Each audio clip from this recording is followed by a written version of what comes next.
저희는 2016년 1월 달을 전환이라고 하는 터닝 포인트라고 하는 주제를 가지고 하나님 말씀을 묵상하고 있습니다. 매주 제가 여러분께 40이라고 하는 숫자가 들어간 본문을 선택해서 40의 의미를 여러분께 계속해서 되새겨 드리고 있습니다.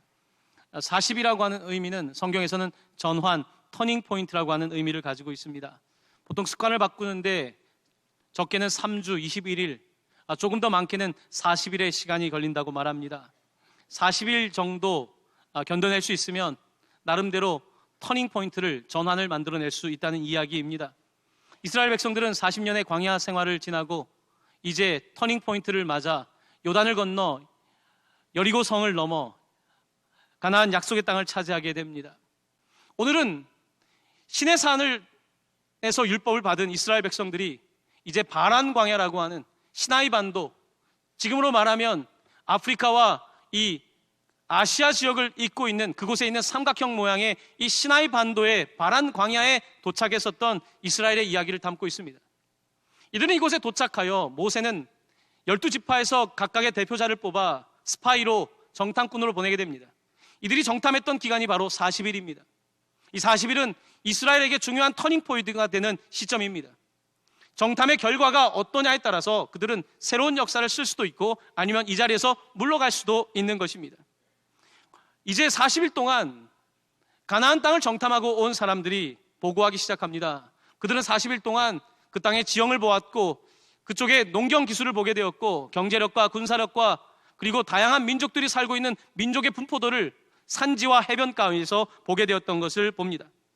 그들은 그 땅에 다가와서 객관적인 데이터 보고를 내놓습니다. 그 땅은 참 좋은 땅입니다. 나름대로 농사짓기 좋은 땅이어서 젖과 꿀이 흐릅니다 라고 말합니다. 그런데 그 땅은 성읍이 상당히 견고하고 사람들이 강하고 그 가운데 아낙 자손이라는 사람들이 있었는데 상당히 키가 큰 사람들이었습니다 라고 하면서 눈에 보이는 가시적인 데이터, 객관적인 자료를 내어놓습니다. 자, 여기까지는 별 문제가 없습니다. 12사람이 같은 것을 본 것입니다. 젖과 꿀이 흐르는 것, 그 땅에 사람들이 크다는 것, 성읍이 견고하다는 것 다 보았습니다. 자, 그 다음에 달라지는 것은 so what? 그래서 어떻게 하겠는가? 자, 여기에서부터 이제 갈림길이 생겨나기 시작합니다. 여러분, 같은 데이터를 가지고, 같은 숫자를 가지고, 같은 통계를 가지고, 같은 리포트 보고서를 가지고 어떻게 결정할지는 단지 객관적인 것만 가지고 결정할 수 있는 것은 아닙니다. 어떤 결정 뒤에는 그 사람의 가치관이 있는 겁니다. 그 사람의 세계관과 그 사람의 믿음, 신념이 결국은 이 데이터를 가지고 어떻게 할 것인가를 결정하는 것입니다. 12명 가운데 여러분 잘 아시다시피 두 사람, 여호수아와 갈렙은 능히 우리가 그 땅을 차지할 수 있다라고 하는 이 데이터에 대한 해석을 하게 되고 거기에 대한 반응을 이끌어냅니다. 하지만 10사람은 그 데이터를 보고 그 땅은 너무 강하다, 우리는 할 수 있는 것이 없다, 우리는 능히 이길 수 없다라고 하는 결과를 내어놓습니다. 같은 상황을 보고 어떤 사람은 희망적이다, 어떤 사람은 상당히 낭망적이다 라고 말할 수 있습니다. 어떤 사람은 똑같은 경제 상황에서 자금을 회수할 수 있고 어떤 사람은 더 공격적으로 투자를 할 수 있는 것입니다. 같은 데이터를 놓고 어떠한 입장을 취하느냐에 따라서 그 결과는 천차만별이 되고 말 것입니다. 자, 이스라엘 백성들은 그런데 이 과정에서 상당히 다수의 의견을 따라가는 방향으로 이끌리게 됩니다. 10대 2라고 하는 숫자는 퍼센테이지로 계산을 해보면 83대 17%입니다. 83% 대 17%. 하나님을 따라가는 여당은 17%이고 하나님에 반대하는 야당은 83%라고 하는 결과를 내게 되었습니다. 자, 이와 같은 상황 속에서 사람들은 이제 되지 않는다라고 하는 쪽에, 부정적인 쪽에 더 많은 어떤 대다수의 사람들이 따라가는 결과를 갖게 됩니다. 왜 이들은 이와 같은 결과를 갖게 되었을까요? 지난 우리가 첫 번째 주에 들었던 것처럼 하나님께서는 약속의 땅을 이미 아브라함에게 400년 전에 주신 겁니다. 소유권을 주셨다는 말씀이지요. 소유권을 받았지만 그것을 사용하지 않으면 그것은 내 것이 되지 않습니다. 아무리 IQ가 높아도 그것을 가지고 쓰지 않으면 그 IQ는 내 것이 아닙니다. 한 달란트를 받았지만 그것을 사용하지 않으면 땅에 묻어두면 그것은 내 것이 아닙니다.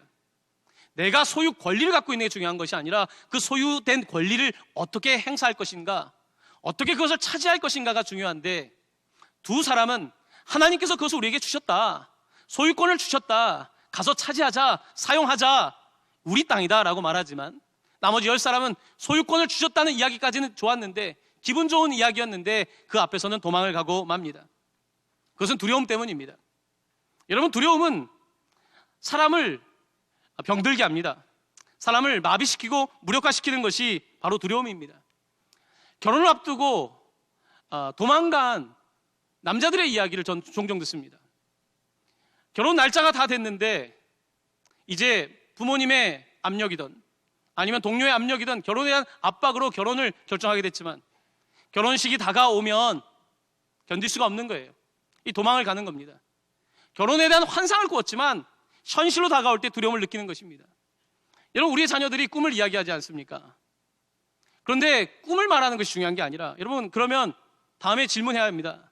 너는 그 꿈을 이룰 수 있다고 생각하니? 라고 물어보면 대부분의 아이들은 그런데 이룰 수는 없을 것 같아요. 여러분, 그것은 꿈이 아니라 공상입니다. 많은 사람들은 꿈을 이야기합니다. 많은 사람들은 드림, 나는 미래에 이런 사람이 되고 싶다 말하지만 정말 필요한 것은 자신감 아닙니까? 할 수 있다라고 하는 믿음이 없으면 꿈도 소용이 없는 것입니다.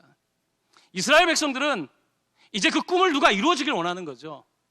나는 아무것도 하지 않고 그 꿈이 이루어지길 바라는 공상가들인 것이지요. 10사람은 그렇게 꿈을 꾸는 사람들이었지만 그것을 실현해낼 만한 자신감이 없었습니다. 자신감은 하나님으로부터 오는데 하나님에 대한 확신이 없었던 것입니다. 그러므로 그들은 두려웠습니다. 예전에 이런 연구를 흥미롭게 읽은 적이 있습니다. 비행기에서 이 낙하산을 타고 내려오는 사람들, 그 가운데 낙하산이 펴지지 않아서 일어났던 이 생존하지 못한 이 사건에 대해서 연구를 한 의학적인 이 자료들을 보니까 이 낙하산을 타고 떨어진 사람들의 사망 원인이 어떤 골절이나 내장 파열과 같은 외상이 아니었다는 겁니다. 이들의 사망 원인은 심장마비였다는 거예요. 대부분은 심장마비로 죽었다는 겁니다. 쉽게 이야기하면 땅에 떨어지기 전에 이미 낙하산이 펴지지 않자 심장마비로 죽은 거예요. 여러분, 두려움이라고 하는 것은 땅에 떨어지기 전에 그 사람을 죽입니다. 영어로는 하트 어택이라 그러죠. 심장마비, 심장에 공격을 당하는 거죠. 두려움은 심장을 공격합니다. 두려움이 많은 사람들이 심장이 약하지 않습니까? 여러분, 두려움 때문에 어차피 떨어져도 죽겠지만 먼저 죽은 거죠. 여러분의 삶은 어떻습니까? 두려움이라는 것에 사로잡혀 있지 않습니까? 근데 이 두려움이라고 하는 것은 모든 인간이 가지고 있는데, 이 두려움이 어디에서 오냐면 생존 본능에서 오는 겁니다. 우리는 다른 동물들과 마찬가지로 어떤 생존에 대한 강력한 본능을 가지고 있습니다. 생존 본능을 가지고 있기 때문에 생존을 위협하는 것에 대한 두려움을 경험한 사람은 그것을 절대적으로 피하려고 합니다. 여러분, 이스라엘 백성들은 바로 아래에서 노예로 살던 사람들입니다. 수천 년 전에 노예라고 하는 것은 언제든지 목숨을 구걸해야 되는 삶을 살았던 사람들입니다. 생존 본능이 무척 강하지 않았겠습니까? 생존 본능이 강한 사람들은 두려움을 많이 느낍니다. 그래서 목숨을 구하기 위해서 목숨을 구걸하는 입장에 서는 그들은 이제 지금까지는 괜찮았어요. 광야를 지나오고 지금까지는 적이 없었는데 적이 나타나니까 이제 두려운 거예요. 과거가 생각나는 것입니다. 두려움이 생각나고 있는 것입니다. 이 10명의 사람들이 어떻게 부정적인 사고를 했는지는 오늘 본문을 조금 더 깊이 읽어보면 우리가 관찰할 수가 있는데요. 자, 오늘 이들은 처음에 그 땅을 보고 와서는 굉장히 미사억구를 사용해서 그 땅이 참 좋은 땅이라고 말합니다. 그냥 이야기할 땐 좋은 거예요. 나는 뭐가 되고 싶다, 저 꿈이 이거다 라고 미사억구를 사용해서 대단하게 이야기합니다. 하지만 그것을 이루도록 하기 위해서 내가 들어가면, 그 꿈에 내가 들어가면 그때부터는 빠지는 거예요. 자, 이들이 미사억구를 사용했던 사람들이 어떤 방식으로 그 땅을 이야기하기 시작하냐면 상당히 흥미로운, 여러분은 본문을 읽게 될 것입니다. 오늘 읽었던 말씀 가운데 민수기 13장 32절에서 33절 말씀인데요. 자, 이 본문의 말씀을 저와 함께 아주 천천히, 이들의 사고가 얼마나 왜곡되었고 과장되었는지를 오늘 이 본문을 통해서 여러분 저와 함께 보시길 바라는데요. 저와 함께 한 목소리로 봉독해 보도록 하겠습니다. 이스라엘 자손 앞에서 그 정탐한 땅을 악평하여 이르되 우리가 두루 다니며 정탐한 땅은 그 거주민을 삼키는 땅이요 거기서 본 모든 백성은 신장이 장대한 자들이며 거기서 네피림 후손인 아낙 자손의 거인들을 보았나니 우리는 스스로 보기에도 메뚜기 같으니 그들이 보기에도 그와 같았을 것이니라. 아멘. 두려움을 느낄 때에 이 감정은 부정적인 사고를 만들어냅니다. 왜곡된 인지를 만들어내는데 이들의 왜곡된 인지는 처음에는 좋았다고 객관적인 말을 하지만 이제 두려움 가운데 왜곡된 사고를 하게 되는데 이렇습니다. 악평을 하기 시작합니다. 얼마 전에는 젖과 꿀이 흐르는 땅이라고 했는데 바로 말을 바꿉니다. 여러분, 찰나에 내가 들어가니까 내가 책임져야 되니까 말을 바꾸기 시작합니다. 악평하는데 뭐라고 말하냐면 우리가 두루 다니며 정탐한 땅은 그 거주민을 삼키는 땅이라고 합니다. 거주민을 삼키는 땅이다. 여러분, 이 말이 논리적으로 맞다고 생각하십니까? 그 땅에 있는 사람들은 지금 삼킴을 당한 적이 없어요. 이 사람들이 얼마나 잘 먹었으면 키 큰 사람이 얼마나 많은데요. 삼키는 땅이 아닙니다. 좋은 땅이니까 하나님께서 주셨죠. 삼키는 땅이 아닌데 이들은 조금 전에는 젖과 꿀이 흐르는 땅이라고 그랬는데 이제 말을 바꾸어서 삼키는 땅이라고 말을 바꾸고 있습니다. 자, 그것뿐만입니까? 그 다음 그 사람도 이렇게 또 말합니다. 거기서 그 다음 뭐라고 되어 있나요? 모든 백성은 신장이 장대한 자들이며 라고 되어 있습니다. 모든 백성이 신장이 장대하다. 여러분, 정말로 그곳에 살고 있는 모든 백성이 키가 컸겠습니까? 그 땅의 모든 인지의 왜곡이 일어나는 사람들의 특징은 뭐냐면 불필요한 합리화를 하는 겁니다. 불필요한 일반화를 하는 것입니다. 그래서 키가 몇 사람이 큰 건데 다 커. 그 동네 가니까 키가 다 커 라고 이야기하는 겁니다. 다 컸을까요? 여러분, 키 큰 사람도 있고 작은 사람도 있는 겁니다. 그렇지 않습니까? 한국에도요, 체육만이 있는 거예요. 거인들은 어디나 있을 수 있는 겁니다. 그런데 모든 사람이 키가 크다라고 하는 이와 같은 일반화를 시키게 됩니다. 자, 그러면서 이제 더 과장된 표현으로 나갔는데요. 그 다음 뭐라고 되어 있냐면 거기서 네피림 후손인 아낙 자손의 누굴 보았다고요? 거인들을 보았나니.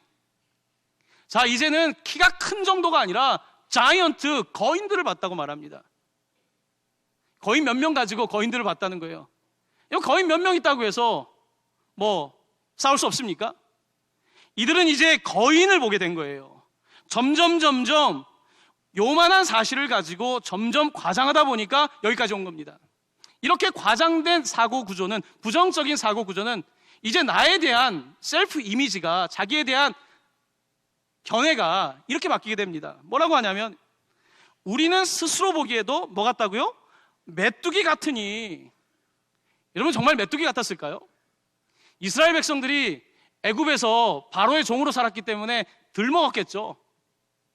북한 사람들이 우리보다 덜 먹어서 키가 작지요. 그들이 그렇지만 메뚜기 같습니까? 메뚜기 같지 않습니다. 스스로가 메뚜기라고 말하고 시작한 겁니다.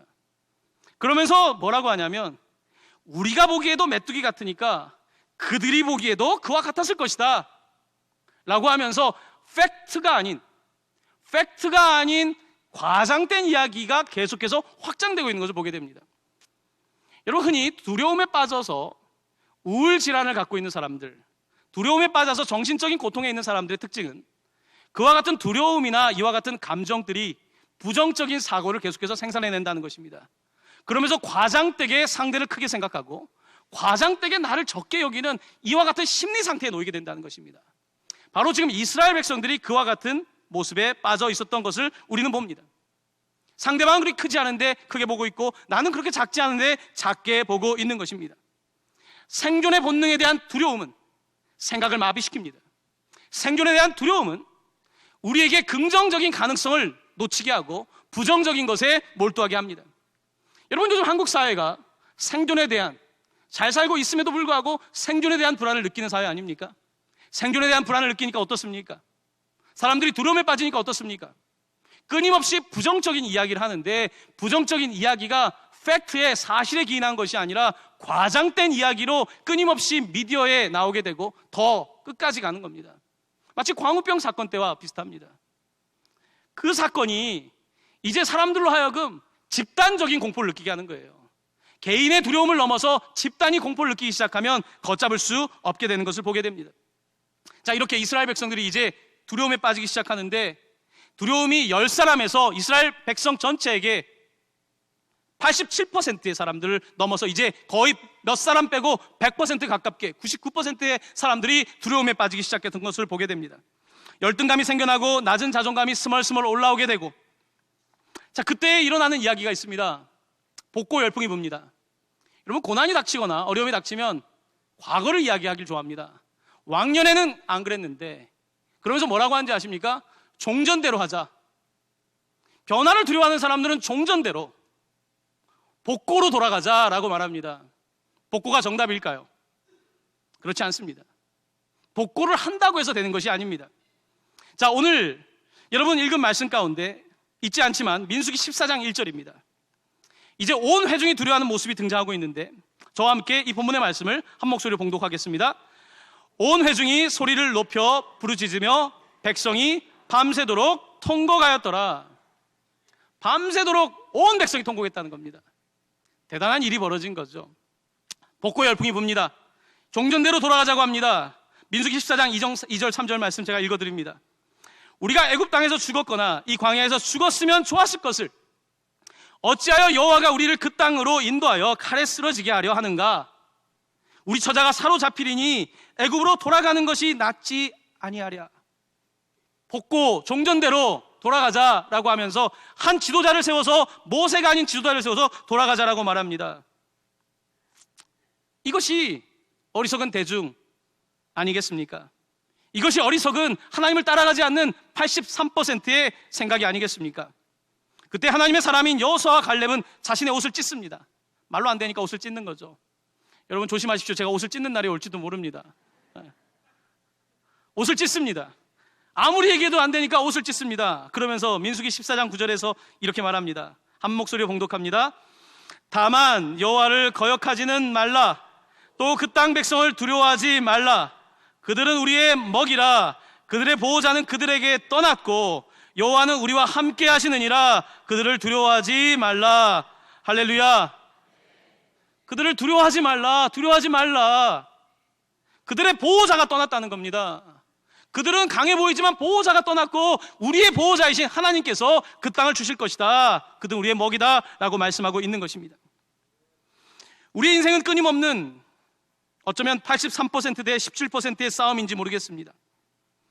객관적이라고 하는 이름으로, 통계라고 하는 이름으로, 데이터라고 하는 이름으로 우리는 거기에 대한 잘못된 믿음을 갖고 있는 때가 많은 것 같습니다. 여러분, 숫자가 다입니까? 전자계산기만 두드린다고 해서 결과가 나오겠습니까? 뻔하지 않겠습니까? 여러분, 우리의 삶 속에 전자계산기로 두드려서 계산하는 삶도 필요하지만, 그런 지혜도 필요하지만, 그 데이터를 가지고 so what, 어떻게 할 것인가에 대하여 생각해야 되지 않겠습니까? 요즘 우리 사회는 사회적 정의의 문제 때문에 청년들이 많이 고통을 받는다고 합니다. 삼포 세대죠. 취업도 결혼도 아이도 포기하는 것이 더 낫다고 말하지 않습니까? 과연 그것이 기성세대의 잘못이기도 하지만 젊은이들이 그와 같은 생각에 머물러 있다면 이 나라의 미래는 어디에 있겠습니까? 여러분, 생각해보면 그런 것 같습니다. 뭐 지나간 이야기입니다. 저 개인적으로도 이제 유학을 가서 이제 결혼에 대한 생각을 하니까 결혼해야겠는데 이 답이 쉽진 않더라고요. 그런데 제가 미국이라는 사회에서 배운 게 있습니다. 제가 있던 기숙사 당시에 결혼해도 원베드룸 아파트가 $300가 안 됐습니다. 지가 나왔던 아파트거든요. 자, 결혼하면 그 집에 살면 되겠다 생각했습니다. 그래서 프로포즈를 했죠. 또 이 바보 같은 여자가 아무것도 없는 전도사에게 오케이를 하더라고요. 지금은 저한테 예전에 치과 의사가 자기를 좋아했었다는 이야기를 하더라고요.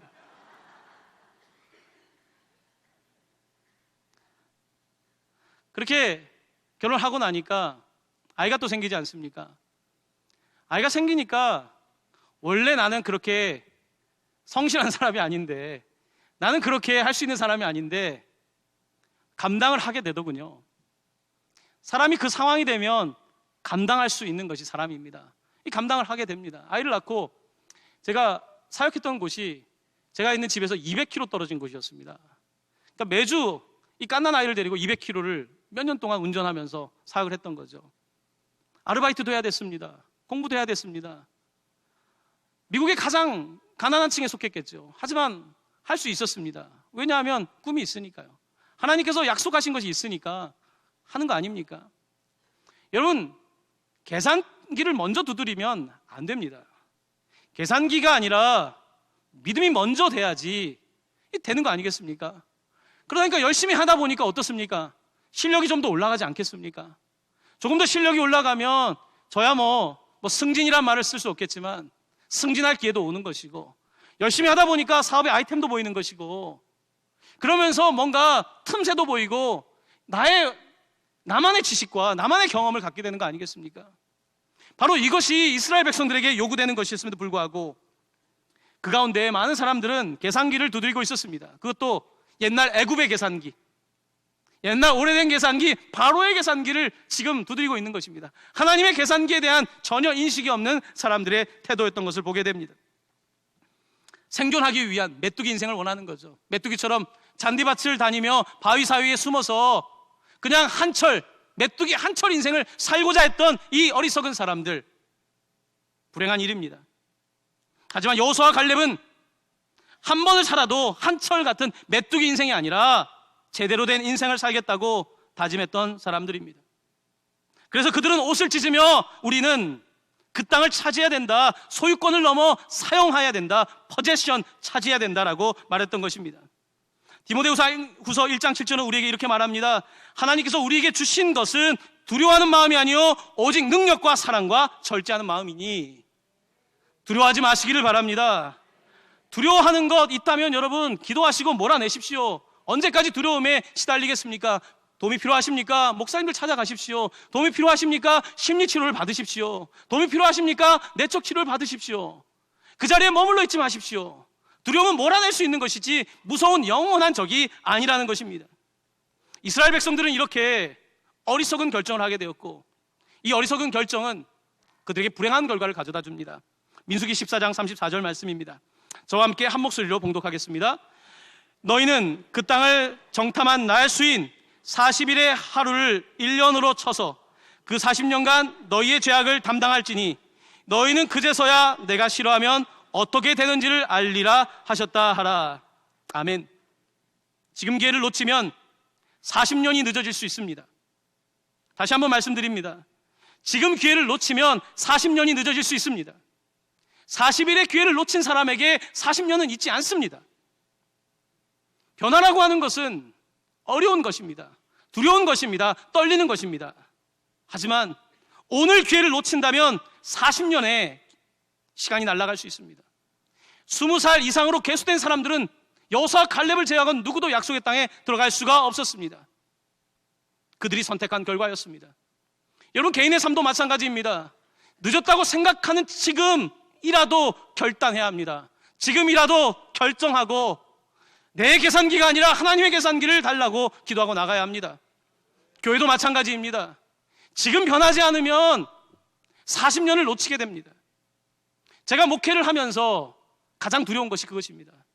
하나님 내게 주신 이 기회를 제가 놓친다면 우리 성도들이 놓치게 될 것이고 다음에 교회가 놓치게 될 텐데, 하나님 오늘 주신 이 기회를 놓치지 말도록 저에게 지혜와 믿음과 담력을 허락하여 주시옵소서. 이것이 우리가 보아야 될 미래입니다.